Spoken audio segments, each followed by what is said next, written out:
तो फ्रेंड्स, आज हम सीखेंगे प्रकाश का प्रवर्तन। प्रकाश का प्रवर्तन यानी कि रिफ्लेक्शन ऑफ लाइट। तो फ्रेंड्स, प्रकाश सीधी रेखा में गमन करता है, यानी कि प्रकाश की किरणें सीधी रेखा में चलती है। तो प्रकाश का प्रवर्तन क्या है? तो जब प्रकाश की किरणें किसी सतह पे पड़ती हैं तो वह उस सतह से टकरा करके लौट जाती है। तो प्रकाश की किरणों के किसी सतह से टकरा कर लौटने की घटना को प्रकाश का प्रवर्तन कहते हैं। अब यह घटना किस प्रकार से होती है? इस घटना के दौरान कौन कौन से तथ्य हैं जो वहाँ पर लागू होते हैं? प्रकाश की किरणें परावर्तित होती हैं तो किन नियमों का पालन करते हुए परावर्तित होती हैं? तो हमें ये सभी चीज़ें आज जाननी है। तो फ्रेंड देखिए, प्रकाश के परावर्तन के लिए हम एक समतल दर्पण लेते हैं, क्योंकि समतल दर्पण चिकना होता है और चिकना सतह प्रकाश की अधिकतम किरणों को परावर्तित कर देता है। इसलिए परावर्तन की घटना को दर्शाने के लिए हम समतल दर्पण का प्रयोग करते हैं। तो फ्रेंड देखिए, मैंने यहाँ एक किरण आरेख बनाया है, जिसमें कि यह एक समतल दर्पण है और इस समतल दर्पण पर AO एक आपतित किरण है जो इधर से प्रकाश स्रोत से निकलते हुए दर्पण पे O बिंदु पे आपतित हुई है। तो AO हमारा आपतित किरण। अब AO किरण दर्पण पर O बिंदु पे आपतित हो रही है, इसलिए इस O बिंदु को हम लोग आपतन बिंदु कहते हैं। अब यहाँ पे देखना है कि ये किरण टकरा के कैसे जाती है, यानी कि परावर्तन किस तरह से होता है। तो फ्रेंड्स, उसके लिए इस आपतन बिंदु पर हम एक अभिलंब खींचते हैं। तो ये हमने अभिलंब खींचा है, OM इस आपतन बिंदु पर खींचा गया अभिलंब है। अब इस अभिलंब और आपतित किरण के बीच एक कोण बनता है, जिसे हम लोग आपतन कोण कहते हैं और इसे हम लोग I से सूचित करते हैं। तो यहाँ पर ये जो I है वो आपतन कोण है, ठीक है। तो फ्रेंड्स, ये आपतित किरण अभिलंब के साथ जितने डिग्री का आपतन कोण बनाती है, उतना ही डिग्री का ये परावर्तन कोण बनाते हुए यहाँ से वापस लौटती है। तो ये वापस जाने वाली किरण, देखिए इसकी दिशा वापस जा रही है, तो ये वापस जाने वाली किरण है। तो वापस जाने वाली इस किरण को हम लोग परावर्तित किरण कहते हैं। अब इस परावर्तित किरण और अभिलंब के बीच भी एक कोण बनता है, उस कोण को हम लोग परावर्तन कोण कहते हैं और परावर्तन कोण को R से सूचित किया जाता है, यानी यहाँ पर R जो है वो परावर्तन कोण है।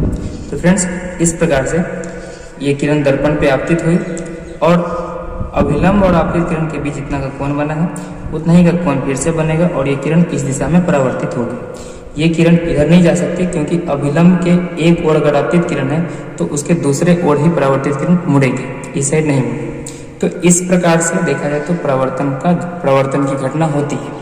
अब फ्रेंड्स, यहाँ पे कुछ नियम है, जिस नियमों के तहत परावर्तन होता है तो उसे हम लोग प्रकाश के परावर्तन के नियम कहते हैं। तो वो नियम इस प्रकार से है कि आपतित किरण, परावर्तित किरण तथा आपतन बिंदु पर खींचा गया अभिलंब तीनों एक ही समतल में होते हैं।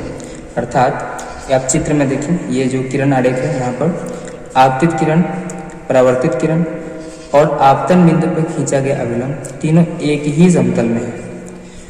ये प्रकाश के परावर्तन का पहला नियम था। दूसरा नियम ये है कि आपतन कोण परावर्तन कोण के बराबर होता है।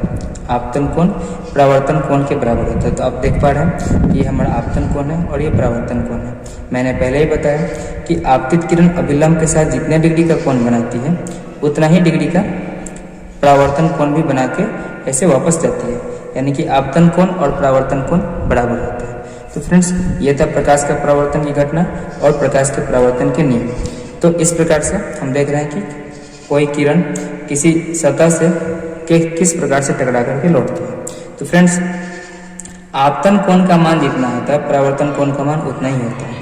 तो अगर हम इस आपतित किरण को इधर अगर झुकाते हैं तो परावर्तित किरण भी इस ओर में झुकती चली जाती है, यानी कि आपतन कोण का मान बढ़ रहा है तो परावर्तन कोण का भी मान बढ़ रहा है। तो अगर हम आपतन कोण का मान घटाते चले जाएं तो परावर्तन कोण का भी मान हमारा घटेगा। तो एक समय आएगा जब हमारा आपतन कोण का मान 0 डिग्री हो जाएगा, तो परावर्तन कोण का मान भी 0 डिग्री हो जाएगा, यानी दोनों किरणें, आपतित किरण और परावर्तित किरण एक दूसरे के ऊपर होंगी, यानी कि संपाती होंगी। तो इसका मतलब ये है कि जब कोई किरण 0 डिग्री का आपतन कोण बनाते हुए दर्पण पे आपतित होती है, यानी कि आपतन कोण 0, तो आपतन कोण 0 का मतलब हुआ कि वो अभिलंब की दिशा में दर्पण पे आपतित होगी। तो अभिलंब की दिशा में, यानी कि लंबवत आपतित होगी। तो समतल दर्पण पर लंबवत आपतित किरण दर्पण से परावर्तन के बाद पुनः 0 डिग्री का परावर्तन कोण बनाते हुए यानी कि पुनः अभिलंब की दिशा में ही वापस अपने पथ पे उसी पथ पे लौट जाती है। तो एक क्वेश्चन आता है कि अभिलंब आपतन के लिए परावर्तन कोण का मान कितना होता है? तो अभिलंब आपतन के लिए आपतन कोण 0 डिग्री है, तो परावर्तन कोण भी 0 डिग्री होगा। तो ये था फ्रेंड्स प्रकाश का परावर्तन और उसके नियम। Okay, thank you.